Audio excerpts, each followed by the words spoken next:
మానవుడి తన యొక్క జీవితంలోని దుఃఖాలు, బాధలు మరియు చింతలు అన్నీ కూడా వారికి అత్యంత సన్నిహితంగా ఉండే వారి నుండే ఇవన్నీ వస్తాయి.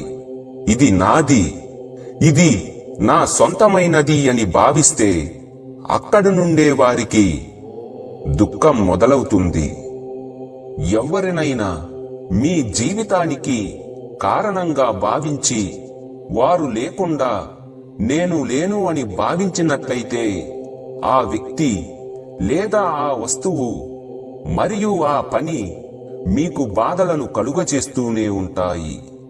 జీవితాన మీరు ప్రేమించండి, గౌరవించండి, స్నేహము చేయండి, కానీ మీ జీవితం విలువ అయితే కాదు అనే స్పష్టత కలిగి ఉండండి.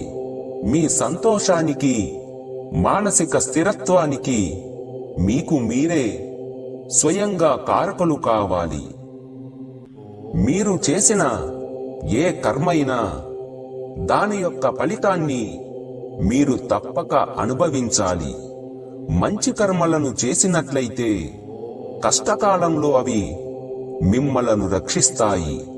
చెడు కర్మలను చేసినట్లయితే ఆ పాపపు యొక్క ఫలితాన్ని అనుభవించక తప్పదు.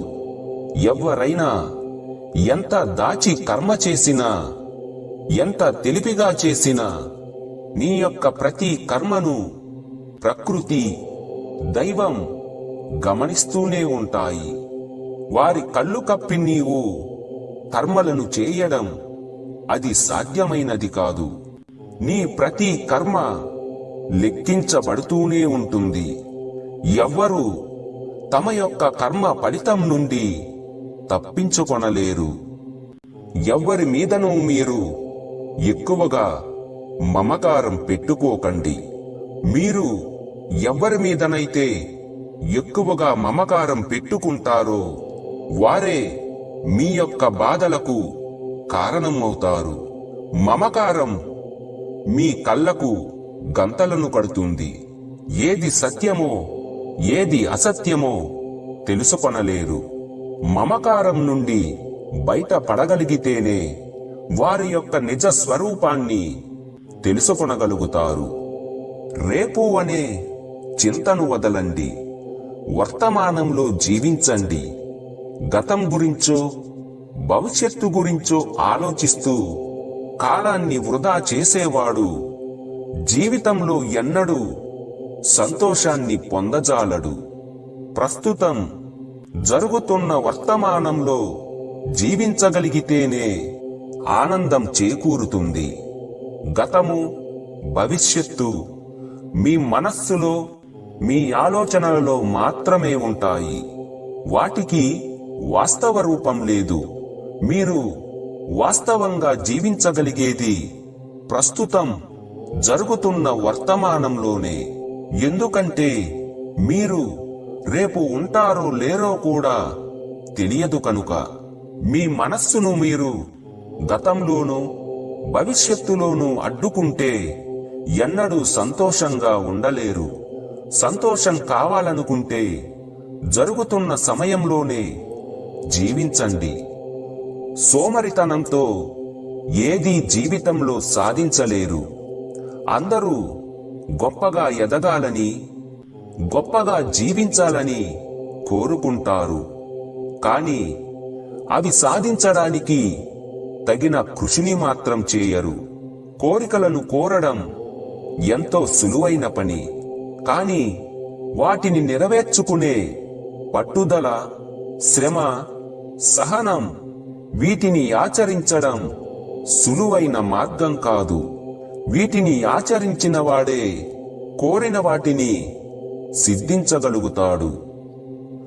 భగవంతుడు శక్తిని, బుద్ధిని మరియు ప్రేరణ ఇస్తాడు. వాటితో మీ రక్షణను మీరే చూసుకోవాలి. సత్యం, ధైర్యం, ధర్మం ఇవి నీ మార్గాలు కావాలి. ఆశీస్సులను అందించడం దైవానిదే, కానీ ప్రయాణం మాత్రం నీదే. దైవాన్ని నమ్మి ముందుకు సాగితే విజయం నీదే అవుతుంది. ప్రతి మానవుడు శ్రమతో తమ యొక్క పనులను చేస్తూ ఉంటారు. తమ యొక్క శ్రమకు తగిన ఫలితం లేదని నిరాశతో చింతిస్తూ ఉంటారు. అయితే కేవలం శ్రమతో మాత్రమే విజయం రాదు. మానవుడు తను చేసే ప్రతి పనిని తమ యొక్క బుద్ధిని ఉపయోగించి సరైన రీతిలో చేయగలిగితే విజయం తప్పకుండా లభిస్తుంది. మానవుడు తన యొక్క జీవిత యాత్రలో భగవంతుని వైపు చూసే సందర్భాలు చాలా స్పష్టంగా గమనించవచ్చు. తను కష్టాలలో ఉన్నప్పుడే భగవంతుడిని తలుచుకోవడం మానవుడికి అలవాటుగా మారిపోయింది. ఏదైనా కోరిక కలిగినప్పుడు లేక తను కష్టకాలాన చిక్కుకున్నప్పుడు, ఆరోగ్యం బాగాలేనప్పుడు, మరేదైనా దుర్ఘటన జరిగినప్పుడు, ధనం సమస్య, వృత్తి సమస్య తలెత్తినప్పుడు, అలాంటి సమయాలలో మాత్రమే మానవుడు భగవంతుని వైపు చూసి ప్రార్థనల వర్షం కురిపిస్తాడు. ఓ భగవంతుడా, నీవు నా కోరికలను నెరవేరిస్తే నీకు అది ఇస్తాను, ఇది ఇస్తాను అని సందేశాలు ఇస్తుంటారు.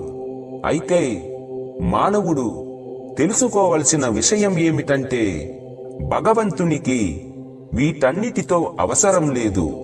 నిజానికి ఆయన కోరేది స్వచ్ఛమైన నీ మనస్సుని మాత్రమే. కష్టకాలంలోనే భగవంతుణ్ణి స్మరించడం కాదు, ఆనంద సమయంలో కూడా భగవంతుడిని స్మరిస్తూ ఉండాలి.